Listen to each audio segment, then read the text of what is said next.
I asked my contractor what his least favorite day to work is. He said yesterday, the day I promised the job would be finished.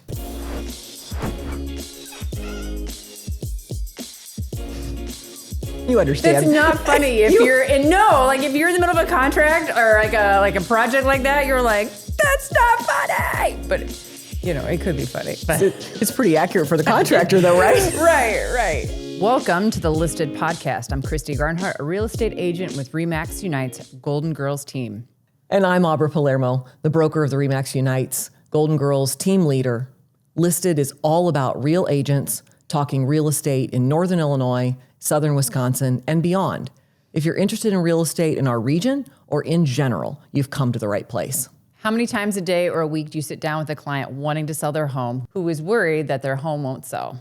I just had this discussion with somebody the other day. They said they didn't want to sell their house until April. And I said, wait a minute, it's February. We better start thinking about when do you actually want to put your house on the market, because it's going to sell in a couple days, a week, 2 weeks, and they're going to want you to move 30 days from now, right? What's your average contract time, right? They're closing in 30 days, maybe 45? Yes, 45 at the max. Yeah. So are you, my first question is always, are you ready to move in 30 or 45 days? They must be waiting for my birthday. Just kidding. No, seriously, your house is going to sell. Honestly, the conversation I've had lately is do you have somewhere to go? And they're like, well, what do you mean by that? I was like, do you have, and people look at me like I'm crazy, but your house, at least in this area, is going to sell very quickly if it's priced correctly. And Correct. when it does sell, then they're like, do I have 30 days? No, you don't have 30 days after you close. You have to think about where you're going after, just because that's how the market is right now. Right. Yeah. And a lot of people don't understand that it's different in every area, location, where here you give possession at closing. So you need to be out before closing. You need to have everything packed up. You need to be gone, and preferably even a day before closing, not like an hour before. So are you ready for that? Mm-hmm. And like you said, I do that too. I walk in and say, okay, what's the plan? Do you know where you're going? Because I don't really want to leave you homeless unless you tell me to. So, is that what you want? Right. And right. People are shocked. And every time I don't know if it's because of the national news that they're listening to or what it is, but they think the market is slow and they think the market is terrible and they think nobody's buying this time of year, and it's not the case. Yeah, I've actually had a couple of people say wow, you're kind of busy right now. And even though the weather has been absolutely terrible. So where we're at right now, tomorrow we're looking at a day that's 35 below. People are still wanting to see houses because life still goes on, right? I mean, right. There's babies that happen, people have changes in relationships, they get married, they get divorced. Those things don't stop regardless of the weather. Right. We've had multiple people relocating with jobs. And so, they've already started their job here and they need to get here as soon as possible. So they're not living in a hotel for, months on end and that stuff. So there's definitely a timeline. They're on a crunch and need to find something now. And there's just not a lot for sale. And people, whenever I tell them that there's not a lot for sale, they say, what? There's all kinds of houses for sale. No, there's really not. If you want to go look at any certain price range, I've got maybe 3 to show you, maybe. Mm-hmm. So, and 3 seems like a lot right now, actually. Right. People are getting all judgy on my search results for when I set up on my searches. Like, that's it. And I was like, ta-da! I don't know. I feel like I should just put a picture of my face next to it, be like, this is it, right? Because really that's what it is. People think there's something wrong with the search engine and it's not. There just aren't that many houses for sale right now in the area. Right. Yeah. I sent somebody 20 the other day because they were willing to look in the whole county, and they still were like, well, that's it. I'm like, that's actually a lot. Yes, absolutely. Yeah, absolutely. So it is very much a regular discussion of where are you going? Do you have a plan? What's your timing? Because we want to work around that timing that's right for you and not, okay, let's put it on the market tomorrow, because if you're not ready to move, then we don't want to put you in that position. So. Right. And when people buy a house, they're ready to move in. People schedule the carpet cleaners, they schedule the painters, because it makes sense, right? You want to take care of all these things before you move in and put your stuff in. People just want blank slates. They want the house clean. A lot of times it's a vacant home. Mm-hmm. You want to clear up all the dust bunnies, take care of any kind of, and obviously every home has colors that you love and maybe you don't love. And so you want to make it your own. And so as soon as that contract is signed and that paperwork is done and you leave your closing, the new buyers walk out with the keys. Right. And they're ready to go. They're ready to start unloading or start, cleaning or redecorating or whatever they're going to do. Absolutely. It's really funny you say that. I had a buyer come in from Ohio and she's like, do we get the keys? And I was like, why wouldn't we get the keys at closing? And because you're right, some states, it's the next business day. And she was like, don't I look at us like, I was like, oh my gosh, I never knew that. So different states, different. Right. So depending on where you're coming from, you might be used to having, like you said, 2 weeks or 30 days or something like that. And here that's not the case. You get the keys at closing, which also means you hand over your keys at closing and you are done, you are out. And so a lot of people just have a hard time wrapping their brain around that, about how do I get packed? How do I get ready to go? How do I, be out? And it's definitely a thing. There's a lot of dominoes that are all falling into place. And that's why you have us helping you keep those dominoes organized, right? Speaking of real talk, do you have walkthrough anxiety like I do? It's not a real diagnosis. I also am a licensed therapist. It's not a real diagnosis, but I've had a lot of walkthrough anxiety lately because of the weather. Yes, it is. You never know what you're going to find. First of all, I always find stuff the seller's left behind. True. Up on the tops of shelves, tops of cabinets, above refrigerators, things like that. Like there's always just random things that people forgot to move. So that's always crazy. And then also sometimes I get there and they're not out. They haven't finished moving out. So that's happened. I mean, and you've had some with repairs lately where the repairs weren't done right. This is the best story ever. So we always encourage people to do inspections, and we have some really great inspectors we like to refer. And they found in one of the attics above the garage that there was like leftover furniture. It was extra cabinets. There were some ceiling tiles. And so I was working with a really great agent with the other side. And I just wrote to her and said, hey, there's a lot of stuff left in this attic. And the response back from the seller was like, there's an attic above the garage. So granted, like she hadn't lived there forever, but like there was a tiny little attic that she had never been up into, and it was not her stuff. It was some like previous prior owners. owner. Right, Oh my gosh. right. But I'm super paranoid of finding the exploded toilet from, not like you would think exploded toilet, but like when it freezes. And the crack. Yes. Like it's a real thing. I was walking through a foreclosure, and they were like, there was water damage. And I was like, duh, the toilet exploded. It was crazy. I didn't know, it's porcelain, duh, but like it was exploded. I was surprised it was like still sitting upright because it was cold weather. They didn't winterize. There was no one living there. And all the pipes in the house froze. Yep. And that attic story is very true. I've stuck my camera up in an attic before and seen all kinds of stuff. And like you said, the seller it was there when I bought it. Well, I'm sorry. That doesn't mean you get to leave it. My buyer's not going to assume that taking that trash out and, getting that stuff hauled out, getting a dumpster isn't cheap and easy anymore. So, right. Yeah. I love like the broom swept condition, like and what people think broom swept. It's like, okay, well, the broom is still there and other things that need to sweep up. But like, that's always, I feel like people interpret that differently. Everyone's version of clean is very different. I mean, that is a very accurate statement. I mean, even with my kids, I'm like, that's clean, but they think it's clean. So. Right. Same thing with sellers and buyers. There are lots of teenagers. I mean, so. It's even the little ones. Like I didn't know there were so many different kinds of Barbie shoes and where they can get stuck. But anyway. Yeah. So what's some of the other things that you found in a walkthrough that been left behind or? A mother load of sippy cups. And I don't know if you have kids, like they're expensive, right? Because you want to get the ones that when you tip over, they don't like leak out. And so like, I literally was like, I'm taking this back to the seller. And they were like, why? I was like, do you know how expensive these are? Like, so it was a mother load of sippy cups, dead bats. So usually some sort of expired critter somewhere. You evicted them for them? Yes. Well, yeah. It's nice of you.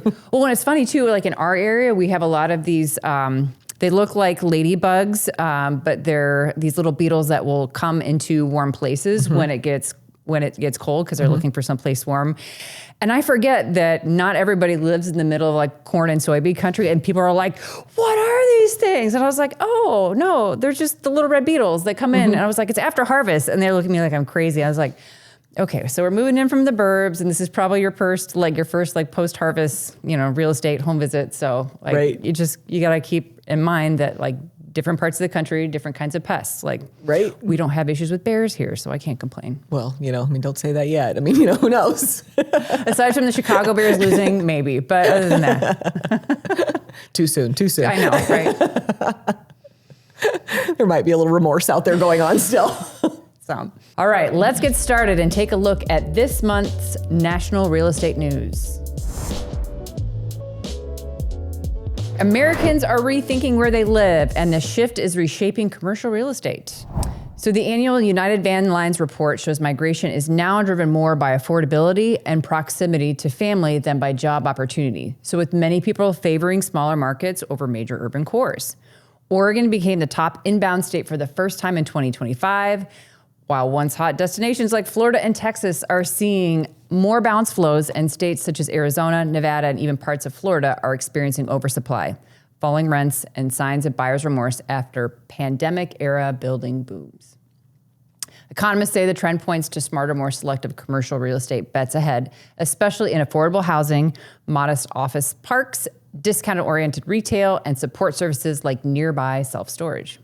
All right, so let's get started with this first headline. So Americans are rethinking where they live and affordability, and family is driving the bus now. Absolutely. I mean, we've seen that a lot. How many times have we had people move back here because their family is from here, their family is nearby, it's affordable, they're coming back home or, taking care of elderly parents now. I mean, so that is just such a thing. We've had people coming back from Arizona, Florida, California, like I can't tell Texas, all over the country. And like I said, maybe they have family here, maybe it's because it's affordable, maybe it's both. I know I've seen that regularly, and I'm sure you have. Yes. Have you seen a lot of upsizing lately? You think of like retirees like buying a smaller house, and yes, there is still some of that, but I think a lot of what we would call the sandwich generation of people are still caring for aging parents, but still have maybe kids in college. And so a lot of people who I would think be like, hey, we're going to get closer to buying a retirement home. They're buying these huge houses and they want to make sure that they have room for the kids coming home from college. And then a lot of times it's very interesting, having a main floor bedroom has been really, really important for a lot of people, because when they have aging parents and they want to take care of their parents, because we all know that elder care is not affordable. Right. They want mom and dad living on the main floor bedroom. Right. No, I have one like that right now, moving back here from another state.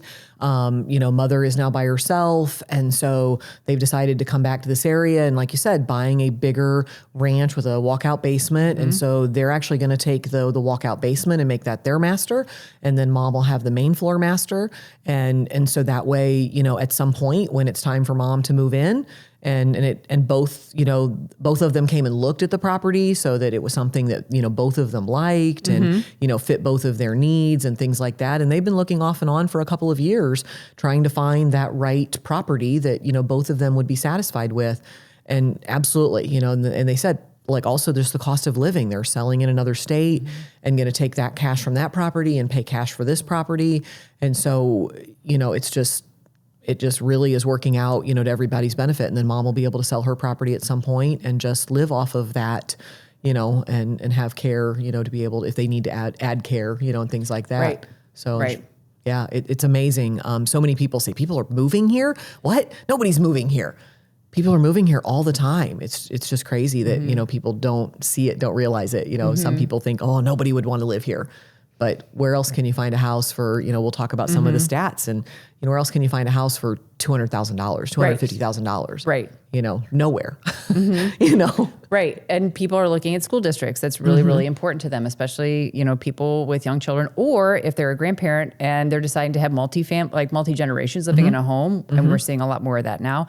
And it makes sense, right? Because we keep talking about affordability, and this area is much more affordable, and you can bring the entire family and live under one roof. Right. Some people are like, that's great. Some people are like, but school's really important for that decision too. Well, and daycare's expensive. So, then if you have grandparents who are there taking care of the kids or taking care of the pets even, even if you don't have kids, even just taking care of the pets, that, doing that kind of thing is very expensive to board and, or have somebody come into your home or whatever. So it really is just amazing. So I absolutely agree that the affordability and the family are really playing a factor in, where people are deciding to move. It's not based just on their job now. So. Right.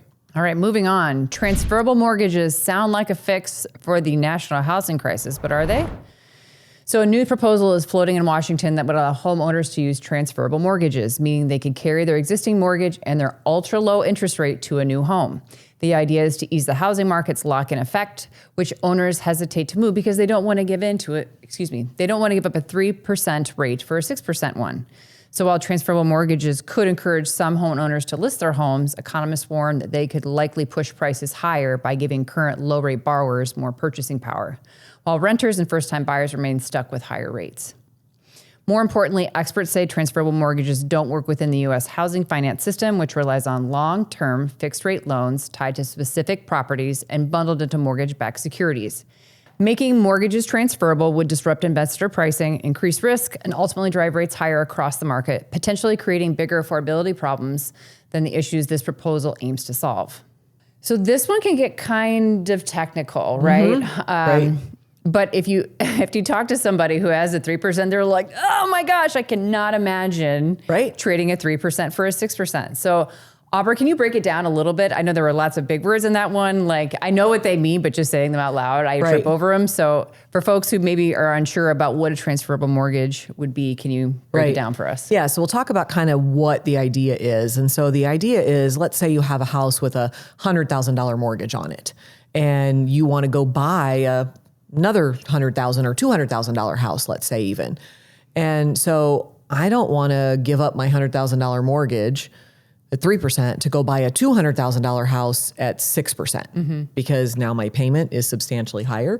And now, I have this love of my 3% interest rate, which, let's face it, guys, it's not going to happen again. So quit holding out for it, quit waiting, because if it does, that means something horrible in the world is happening, and we don't want that. So at the end of the day, though, I can argue that, well, that sounds great because, I myself would love to take my mortgage and that 3% interest rate and take that to another house.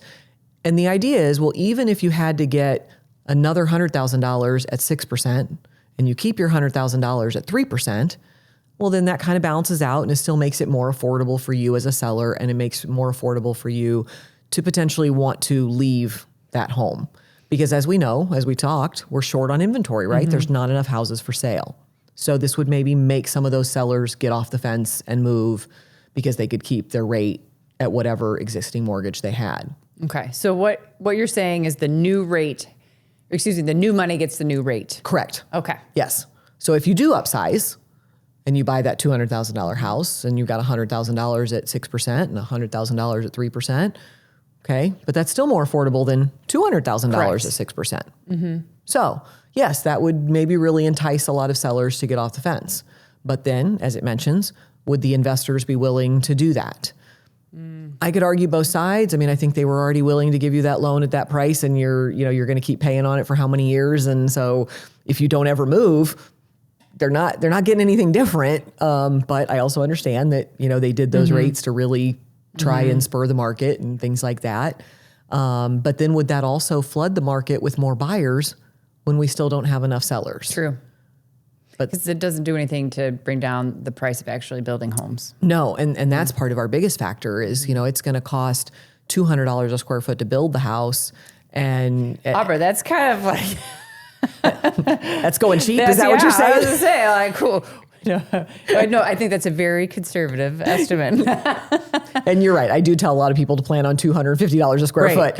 But I have seen some numbers come in lately that, could maybe a little better. But that was also on a multifamily instead of a single family. Yep. So your cost is a little cheaper there because you're building one building with multiple units in it. So, control paste. Yep. Different. Yeah. Yes. Copy paste. Yep. However, it's still also the situation of, if you are a seller and you've been holding out for that rate and okay, now you're finally going to sell your property, but then you're going to go buy something else. Okay. That does free up, some people to buy and sell and that kind of stuff. So I don't know. Like I said, I could really kind of argue both sides of this one of why it would be good or not. The person who wants to sell at some point and downsize to a condo would really love to have them let me do this. Absolutely. But does that make sense for, everyone, and how do the banks do it? And there's a lot of that. That's kind of a refinance, and I don't know, that gets very muddy and very messy. And yeah. I think one thing too that I think surprises a lot of people when they get a mortgage is a lot of times you build this really good relationship with a lender, the good ones, right? So we have a lot of folks that work really closely with our buyers because this is a really difficult thing sometimes because it's not like you're just be like, can I have some of your money, please, right? You have to go through your financial history, and there's sometimes a lot of explanation of like, I've seen like, hey, what was this gap in your employment for? I see there was some credit issue, while you were in college. It's like, did you sign up for a credit card to get a free t-shirt? Not that I would have ever done that, but sorry, this is not a confessional, is it?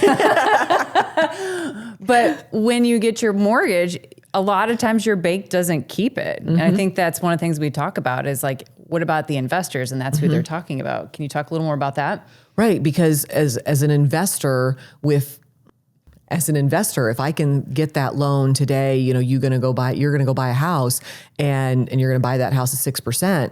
I'm actually making a profit. By the time I pay the Fed rates, by the time I pay the cost of the mortgage, by the time I do all of that, there's actually a little bit of profit at the end of the day.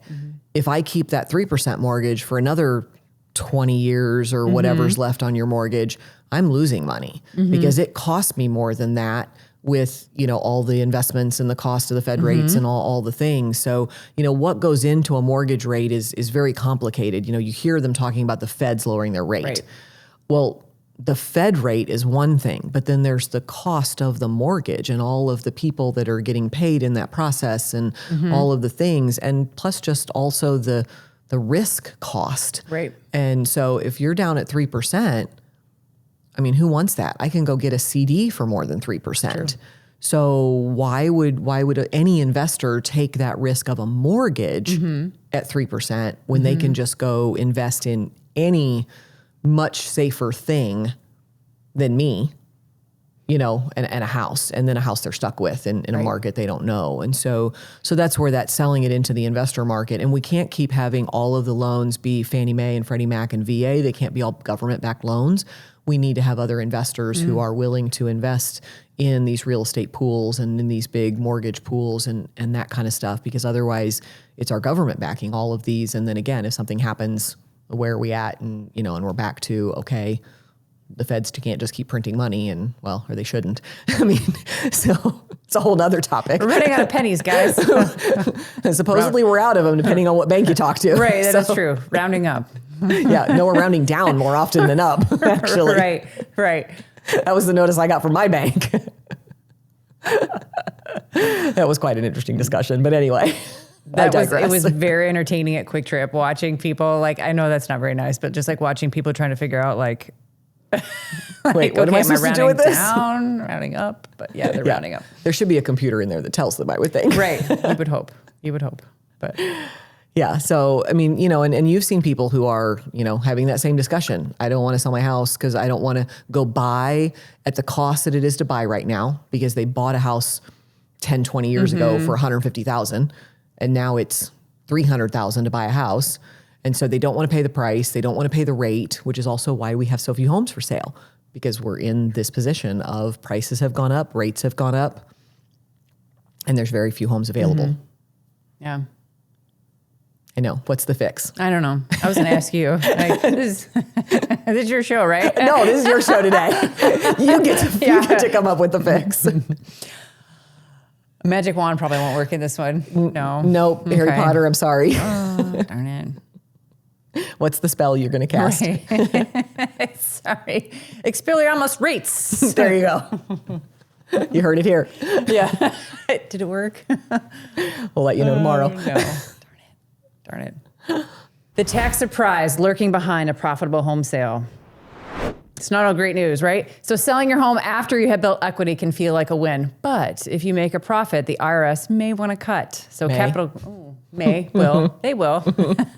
Capital gains taxes can apply when your profit exceeds what you paid for the home, which allows a single seller, so unmarried, to shield up to $250,000 and married couples up to $500,000, as long as the home was your primary residence and you have lived in it for at least 2 of the past 5 years.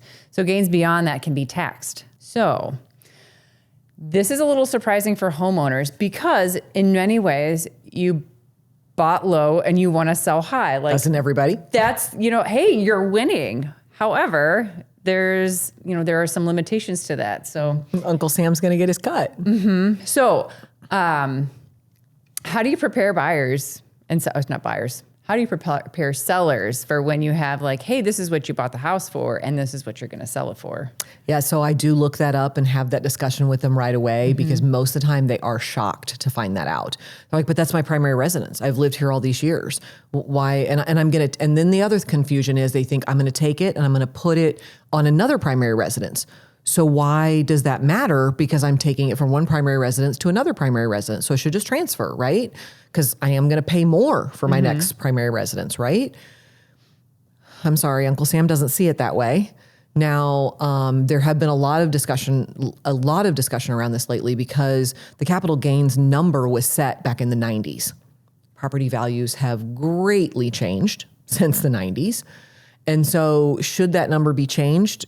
Absolutely, I feel it should. Because if somebody, like most people in our area who've lived in their home for 20, 30, 40 years, they very possibly are going to have gained more than that $250,000 or $500,000. And it is a real shock to them to say, I'm going to have to go pay 10, 20, 25% taxes on that income.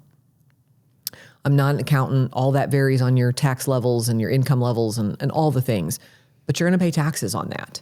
And that's a huge dollar amount. And again, especially when you think about, okay, well, now I sold my house for that $250,000 gain, but I'm going to have to go spend most of that, if not all of that, on the next house.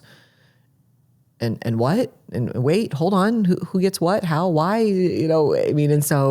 And then people think, okay, well, they hear about the 1031 exchanges. Well, but those are investment properties. That's income property. That's property you used as a rental or income you had a business out of, or, way different than going from your primary residence. So yes, I do look at that and see, okay, you've been here for 20 years, you paid this price, maybe now you're widowed. And so, I need you to go talk to your accountant. I need you to talk to your estate planner, your financial planner. We need to figure this out. What's the best way to handle this? Because I had one lady recently who she was going to gain around $500,000 as a single person. And I said, you need to call your accountant and talk to them. And she called and talked to them. And, and she said, okay, we've got to figure out something to do here because they told me how much I'm going to spend or how much I'm going to pay in taxes. And she said, I'm going to have to pay 25% on that income. And that's hard. That's just, you've lived in your home for 40 years and then they want 25% of that. So that it is a real struggle. And I really do agree that this should be changed, that the numbers need to be brought closer to today's rates and today's, market values, especially in our area where people stay for a long time. It's one thing when you're in areas where people move every couple years. Right. It's different, but that's not our case around here. We see people staying 10, 20, 30, 40 years. So, and I also think it would free up some sellers who are sitting on this equity going, well, I'm going to wait till I die and it escalates for my inheritance and then they get it and they get it tax free. It does, and so on, mostly anyway. But I was just kind of thinking about this just to give us some perspective. Like there are agents on our team that were not alive yet when they changed it. Okay. So me being one of them, just kidding. No, but that just gives you some perspective as to how long it's been since this has changed. Right. And you think about how the market has changed even in the last 10 years, let alone the last 20, 30 years in all over the country. That's not just here, everywhere. So for us, $250,000 to $500,000 in gains is really not horrible. But you think about other parts of the country where, somebody bought something some time ago for, 400, 200,000, whatever, and now it's worth $1 million, Right. Not even that far from us. Think about like all of the, a lot of those suburbs in the area. There's really great schools there. They and they're just picking off the little bungalows one-on-one, knocking them over, and then like building another house on top of that. So, and it's crazy to think about, but like these houses that they are taking down and building bigger houses on top of, like just the purchasing of those houses is just astronomical. So it's just incredible. Right. And so it just, to think about having this IRS law that has stayed in place at this number for so long, is just, and like I said, it also becomes a true, some people are just like, look, I'm just going to wait and I'll die here, and then it steps up for my kids. And so, and that's also not a good choice for people staying in their home longer than they should. It's not safe. It's, it's not a great plan. And so, but they don't want to pay those taxes on it, and or they don't have the money to pay those taxes on it because it's all the equity in the house. It's, that's it. And they're planning to take that inheritance, or excuse me, not that inheritance, they're planning to take that gain and live off of it to be able to pay for, extended care, to be able to pay for nursing home, to be able to pay for that, and to get taxed on that before they ever even are able to pay the nursing home or their, long-term care. So, because some people, that's their only asset. That is their biggest and their only asset that they have to be able to cash out and say, okay, now I'm going to take this and go into some assisted care. And that's really kind of a brain flip for a lot of people too, is, a lot of times we're taught that, the monies that you have in your primary residence, that's part of the money that's going to take care of you when you're in retirement. But who tells you that when you're like, hey, count on 25% of that, gone. Right. And, and you were planning on X amount. So I could live on this many years, or some of those assisted places, if you have X amount, they'll take you then for life because, okay, even if you live longer, fine, you've paid in, whatever. And then suddenly you find out, wait, I don't have X amount. Right. And then you need to go on state aid or things like that. Like that's not good for any of us. And so, yeah. It's hard on families for sure. Yeah, it is. And it's a huge decision factor for them, in the whole family to think about. So. Right. And think about it's already a stressful time already. And trying to figure out, how, and that's a conversation we have a lot of times of the sale of this house is going to fund the care for the people that I care about the most in my life. And selling a house in general is not easy, right? Because just the, the non-tangibles, right? And honestly, this is one of my favorite parts about walking through houses with people that are buying or selling. For buyers, they walk through the house and they just imagine themselves in there. So there's creating the story where they walk around. And then when you walk through with sellers, especially with family homes, it's so sometimes I just kind of even kind of teary about it because they were this is where we had this, all the grandkids had the sleepovers, mom and dad built this kitchen here because XYZ, this is a dream. This is her favorite kitchen. And you see these stories. And so then when you have to be and now we have to have this discussion about taxes. And they're like, what? We're having this discussion about we're selling this home to take care of family. And yes, that's important, but it's also, you got to have a guy, right? You got to have your tax guy. You got to have other people who are very knowledgeable about that to help you with that decision. Well, and because we start off talking about just closing costs that a lot of people don't even realize that they have closing costs as a seller. And then you start talking about, and you might have to also pay taxes and, and all these things. And let's face it, for some families, they're also looking at the family may end up having to help contribute to take care of that person. Right. If not, or that person might need to move in with a family member if not, or, so there's, like you said, it's a very emotional, very, difficult. And let's face it, folks, it's hard to get those parents to make the decision to move out of their home to begin with. Been through that with family members, and it is very hard to make that decision and get them there and, get them to that point, even when maybe it's necessary, it's hard. So it's already been a very emotional journey to begin with. And then we start talking about the fun topic of taxes, know? So and again, that's why you need the professional advisors of people okay, I this is what's going to happen. I need you to talk to your accountant. I need you to talk to this person. I need you to, do this. So what I'm hearing you say is that you don't have to know everything. You just need to be able to find the people that are going to help you find the answer that makes sense for you. Absolutely. Okay. Absolutely. And that's what, we're about. We talk about that all the time of the concierge that we are. Yes. All the time, okay, call this attorney, call this accountant, call your accountant, call this person if you don't have somebody, here's the name of some people that'll come help you clean out the house afterwards. Here's because again, it's a lot. It's a lot of process to handle. So. Right. And yes, do we want people to do quality work? Absolutely. But the people that I refer people to are people that are good people. Just because they have people help to help just manage through these decisions. I just recently, even with just cleaning out sheds, right? There's a gentleman that I referred on to because I knew that he would do a really great job helping this individual figure out, what to keep, what to sell, and that they would understand what the home and the area needed to look like so it would be presentable for selling. So those soft skills are still really important. Very, very important. And it's hard sometimes to find some of those just smaller handyman, just somebody to just, get things cleaned out, or the estate sale people, or, that kind of thing, auctions, all that stuff. So absolutely. Yeah. And I think good thing too that we find is that a lot of times we can pay them out of the proceeds. So people are very concerned about like, how am I going to pay this invoice now?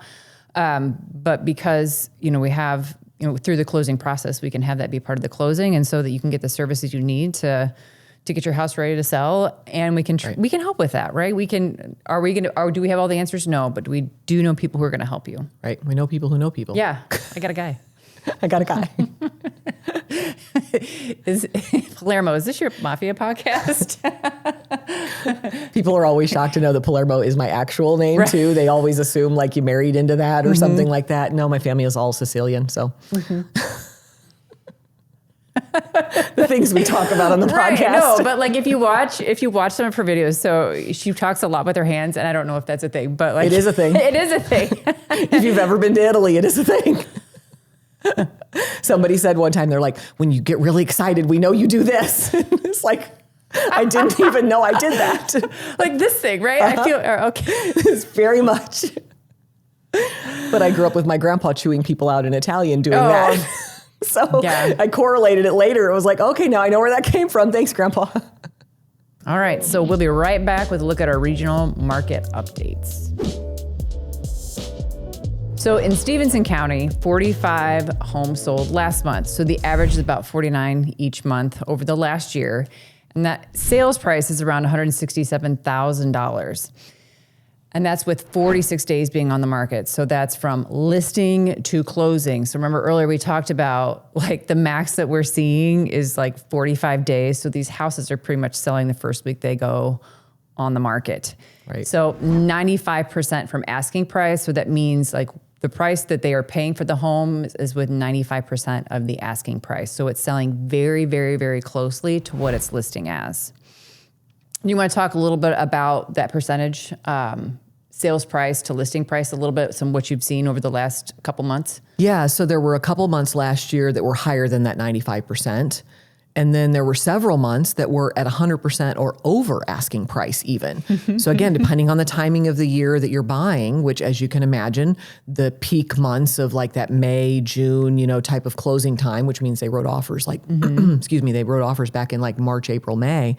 So, you think about coming into this peak season here, you're looking right now, you might get a little better deal and might be able to get that 5% off, but you start getting into later spring and early summer, you're probably going to pay asking price because you and every other buyer are out there looking now. So it's absolutely something, we talk to buyers about this all the time because they come in and they're like, well, I want to write an offer for $20,000 under asking. Okay, we can do that. But do you want to offend the seller? Do you want to take the chance of losing the house? Are you willing to lose the house? How much do you want this house?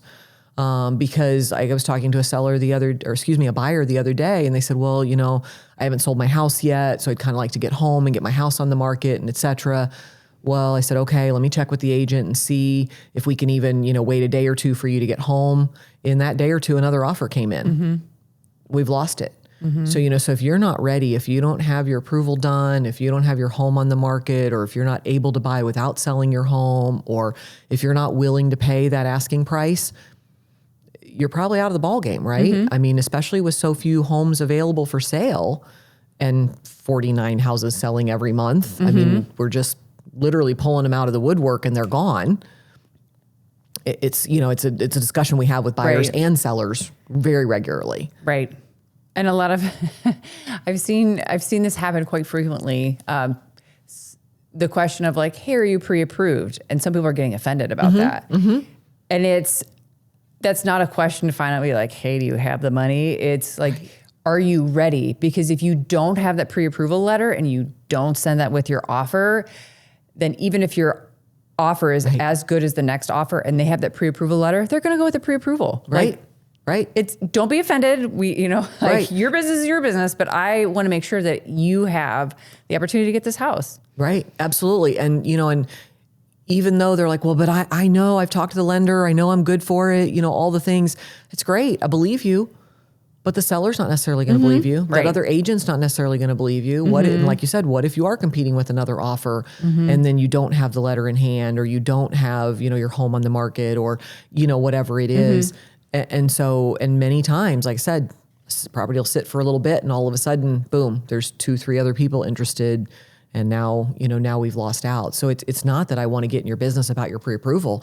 I just want to make sure you don't fall in love with a house and then lose it, because that happens all too often. And, and that's heartbreaking for all of us, because then you're comparing every house to that house. Yeah. Every house is just not the same. And now you're settling. And I don't want you to settle. No. You should buy a house you love. You got to write that check every month. You better love it every month. Right.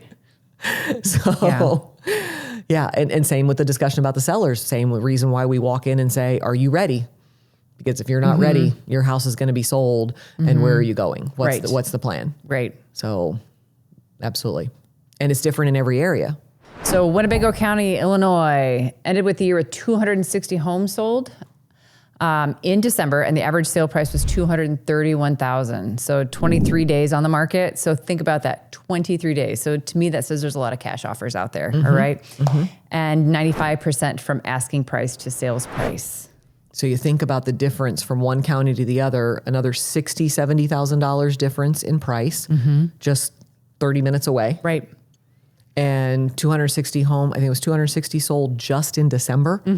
Obviously, Winnebago County is a bigger county, so there's a lot of other homes. However, that's a lot of houses selling. So again, low inventory, prices continuing to stay steady, people getting pretty close to what they're asking, if not what they're asking. So, that's really, really telling of where the market's coming for this spring and, where we're at. Yeah, a lot of people are like, I'm looking for a deal. And I was like, me too. Call me when you find one. Right. I've got 10 other buyers lined up. Exactly. I want that $100,000 property on acres, and I want it move-in ready. Yes, me too. Yep. Call me. All right, in Ogle County, so 24 homes sold in December. So the average sales price was $232,000, 29 days on the market, and 97% from asking to sales price. So again, these homes are going quickly. They're going for very close to asking price. Right. And again, not a lot of homes, very low inventory. So, and again, location really depends on where you're looking, because depending on where you want to be, what school district you want to be in, what area you want to be in, these are going to be things that sometimes you might, be looking for a little while, right? I mean, you've got buyers who've been looking for over a year, years. We're getting into plural, right? Yeah. And because like you're talking about, when we talked about with like taxes and interest rate and all those kind of things, if they're going to not only let go of a house that has that low interest rate, right? They want to make sure that they're going to a place that they absolutely love. And so, yes, it can take years, and that's okay. Right. And that's okay. Yeah. But that also doesn't mean you don't get pre-approved now. Right. Even though that pre-approval is going to expire, we know where you're at. We know what type of loan you're going to get. Is it FHA? Is it USDA? Is it conventional? Is it VA? All those things. And that way we know what kind of house to look for. And then sure, you'll need to update your pre-approval, but all that is sending them a new pay stub, basically. I mean, they just need to know you're still got a job and you're still making money. It's not like they're going to keep pulling your credit every month or every 3 months or, whatever.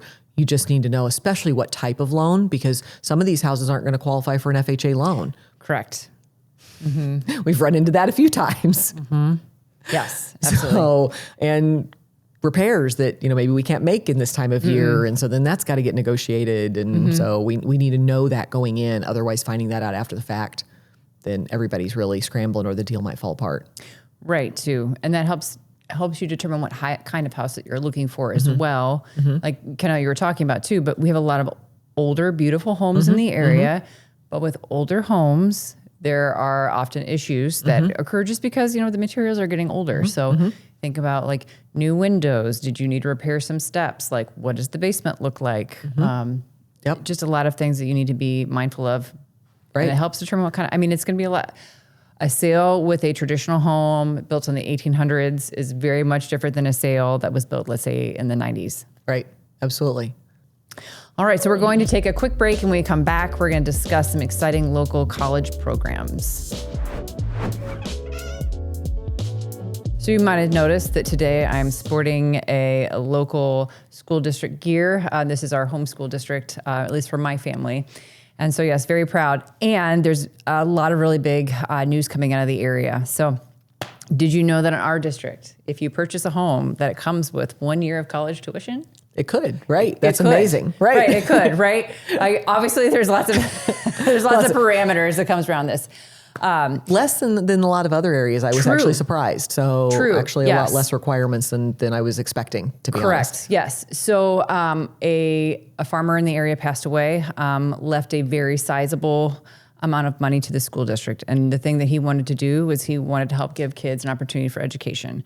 So one of our school districts just announced an incredible opportunity, the Max Wenzel Educational Scholarship, and it is a game changer. So starting this year with the class of 2026, every single graduate from Forreston High School who goes on to a 2 or 4 year college gets an equal scholarship for their first year. No GPA requirements, no essays, just the diploma. Which I was really surprised that there were not as many requirements. You know, some schools do this, but then there's all kinds of other restrictions and requirements. And so this was an amazing opportunity for the Forreston School District students. Right.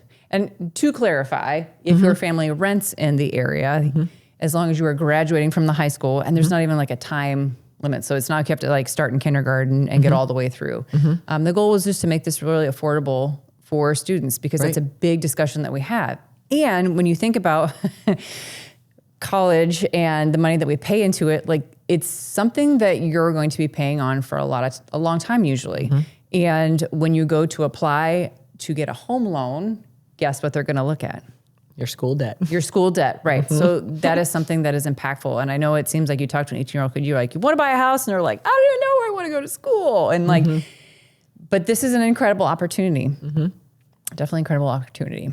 So one of the things that intrigued me was that, you know, it's the first year if you stay in-state, right? It was for in-state tuition? Well, it can be in-state or out-of-state. Okay. But what they did do is the district did a lot of hard work. They reached out to local Illinois universities. Okay. And so they put together an agreement with, there's several on the list, but like Illinois State, Western, University of Illinois, Springfield, that in partnership with their scholarship programs and the scholarship, that they'll be able to pay for the tuition and fees, the mandatory tuition and fees. Okay. So it could be out of state, but within some of these in-state schools they have agreement with, they're working together to make sure that that first year is covered. Okay. So that's incredible. Right, it is. Because like, as we talked, like so many kids are coming out of school with such debt, which I get, you know, it's expensive and, you know, but especially that first year or two, is a lot of just your basic stuff. You know, you've just got to get some basic things. You know, maybe you haven't even figured out what you're going to do when you grow up. Some of us are still working on that. But, you know, but you're still just got to get some of these credit hours done. You've got to get some of these things. And it's so expensive. And so, you know, a lot of these parents are struggling trying to figure out, you know, how are they going to pay for it? How are they going to help at all? You know, are the kids going to take out loans fully for it? You know, what are the options? And so this at least gets you started and gets that, you know, that ball rolling in that first year paid for. And then you can, you know, maybe by then you've kind of figured out what you want to do and, you know, where you're going and what you're going to do with it. Right. Right. So yeah, that's awesome. It's a great program. And I understand there's some other schools that offer something similar, but. Right. So, and we think about too in different schools in the area, obviously they want to reward academic excellence. So Highland Community College. So I don't know if you guys know this, but like schools, high schools have certain districts. So if you live within the school district, that's where you would attend school. Community colleges are the same way as well. Okay. So if you live within the district of the community college, you have the opportunity, if you are in the top 10% of your class, to attend your first year at Highland. So Highland is our district community college, and it covers portions of Stephenson, Ogle, Carroll County, and Joe Davis. Right. So they're, and again, those scholarships are meant to help students make school more affordable. And again, just another way that people definitely look at the community to see, you know, what are the schools doing? How are they supporting students? Right. And, you know, it makes sense. That's why people pick different back to that affordability piece, like we were talking about earlier. You know, people are looking at what's affordable, what's their future cost, you know, and what's their affordability going forward. So not just moving here and having more affordable housing, but also if there are some opportunities for them to have a year of tuition paid or things like that.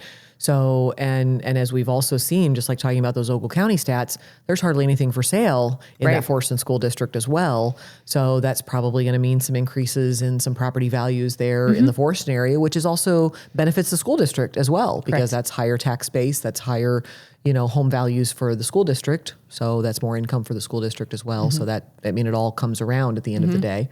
Yeah. Yeah. That's awesome. Can I go on a side rant real quick? Absolutely. Okay.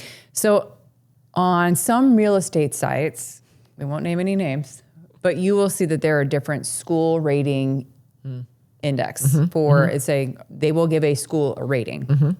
So what they don't tell you is that there are certain categories that serve different sizes of school districts better.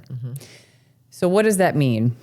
Right. Break it down in real layman's terms for me, Christy. Break it down. When it says it's a 4 or a 2, what is that really telling me? So for example, there are smaller school districts that don't have large pools of certain types of populations of students. Right. And so when you look at those different types of subcategories, they filter those into these different types of criteria they use to rank and to give schools rating. Give the local schools an opportunity, okay? It's not like you have to buy a house and show up the first day and be like, hi, I'm here. Every school district that I've ever worked in has been really great about allowing parents and families to come into the school district to meet some of the teachers. Like it doesn't have to be a first day surprise kind of thing. Right. So just be very, very careful. If you're looking for a great school, look other places than what the real estate website is giving advice on. Right. Because there's also state school report cards that you might find more informative and more accurate. And as you said, also, all schools offer different things. Right. Some schools have a lot of AP courses. Some schools have a lot of sports. Some schools have a lot of special needs options. Some schools have all of the things. So again, what is right for your family and your needs? Not just that report card, because you're absolutely right. I've had people call and say, oh, well, I don't want to live in such and such area because it says the school's horrible. I've got some people who absolutely have had the best experience and love that school, and like their kids have come out with scholarships and they've had, great experiences. And, and so absolutely, talk to the people. And again, I'm not here to try and sell you on some specific school district. I want to find the one that's best for you. But I want you to look at more than just those numbers. And it's very confusing looking on some of those real estate websites on what it says. Absolutely. So just be very mindful. Yeah, very mindful of that, looking at those online stats. Where is that really pulling from? What's it really based on? And again, what is best for your family, So, and some of them, it's okay. It's comical. Not that you have time to do this, but sometimes when Christy's bored.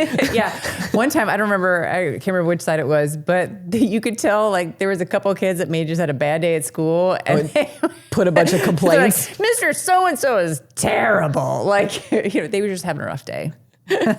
So again, just like with anything you purchase, like, don't be wrong. Like I get sucked in the occasional like Facebook ad. Like I would like to buy that or go there or, try that new cool coaching program.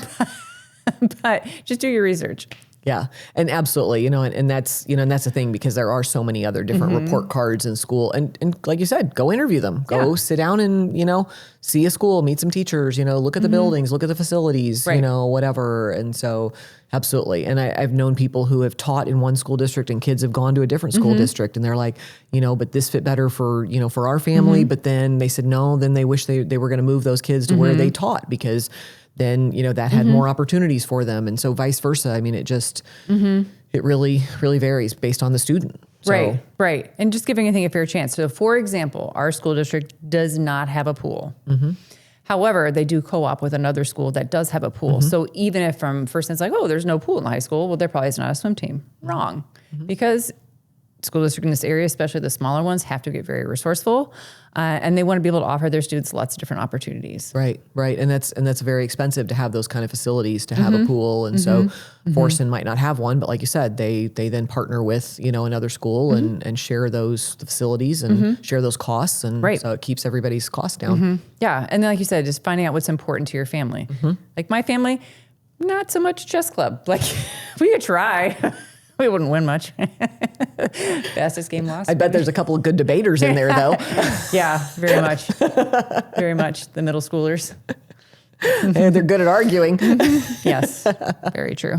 We talked a lot about some like very fiduciary type of things today. Such deep subjects that are so fun, but they're just real estate things that we need to make sure you're aware of and need to really, make sure that you know what your options are and what the consequences are. Right. Yeah. And let's be real. Like I do it too. Like I walk in a house, I'm like, I love this about it. And really the things that we fall in love with the house are usually things that could make or not could make or break a deal. But like, I almost said, do you know what I almost said? Is like things you fall in love with the house are not in the basement. That made me think like there was dungeon in the basement. And I didn't mean to say that, but like the things that you fall in love with a house for, it's often the things that are outside of the house, metaphorically, that are the things that really could make or break a deal. Right. You fall in love with the house and then find out what you weren't pre-approved for that, or you aren't able to take care of those tax consequences, or all the different things, or that payment's higher than what you expected because of the property taxes and insurance and all that kind of stuff. I mean, just all back to all that being prepared. Yeah. And I think really too, one of my things is really, and I mean, it's so cliche to say because everybody says it, right? Location, but it is so true because things are just so different in every area, whether we're 10 miles apart or we're talking about 1,000 miles across the country, different laws in different states, different practices on how things are done, right? When you get keys, when you don't get keys, how the process goes, how the contracts are written. I mean, it's just so different. Not to mention, of course, market values and market timing and, and things. And like we were talking about where, Florida's got high inventory and yet, we have low inventory. And so I'll be on meetings with other coaching people or people in RE/MAX and things like that. And, and they're like, yeah, it's really slow and we can't like give the properties away. And, and here we're like, please somebody list their house today because I have 10 buyers lined up, so it's just so different. So like I said, it sounds so cliche and people are so tired of hearing location, but it is so accurate. So, and 10 miles apart could make a difference. Right.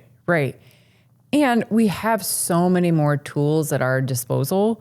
Like as an agent, like, of course I want you to do your homework. Like I want you to feel like, because again, like so many of these resources are available to you as well.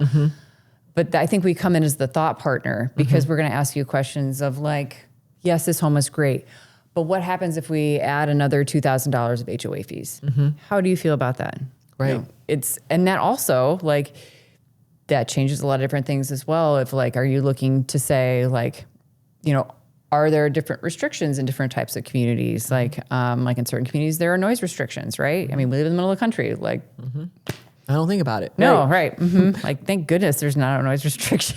Around the Garnhart house. Violation. But yeah, I had somebody the other day who was talking about, eventually they would maybe like a horse and, and some chickens and things like that. And they sent me a property and I said, even though that one's on a couple of acres, I'm pretty sure that one has subdivision rules. So there's still restrictions there. You could put up a building, but you can't have a horse and chickens and, whatever. And so, and like my daughter's been looking recently and I said, well, you may have some subdivision type of restrictions and some rules in that area. And she's like, well, where do I find those? You don't. Most of those things aren't online. They're, even HOAs a lot of times aren't online, let alone subdivisions and, and that kind of stuff. And so there might be fencing rules and maybe you have a big dog. And so a lot of times, we're going to ask you questions about, what your family, what does your whole picture look like? Are your kids your dogs? Do you have dogs? Do you have cats? Do you have, do you like to run? Do you like to, like my daughter likes to run and she was looking at this one neighborhood and I said, honey, there's not a street light in this entire development. And she's like, oh my gosh, you're right. I don't like to run in the dark. I'm like, well, then you better move south or maybe we should look somewhere else. Right. Because, you're going to get out there and run at 5 a.m. like she does, and it's going to be dark. Right. 90% of the year. Right. So, so things like that we want to make sure you've had a chance to think about and are because there are just so many decisions going on. So there's a lot of thought process of, what really works for you and what makes sense. Yeah, absolutely.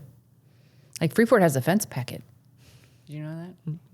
I've been sending fence packets to people lately.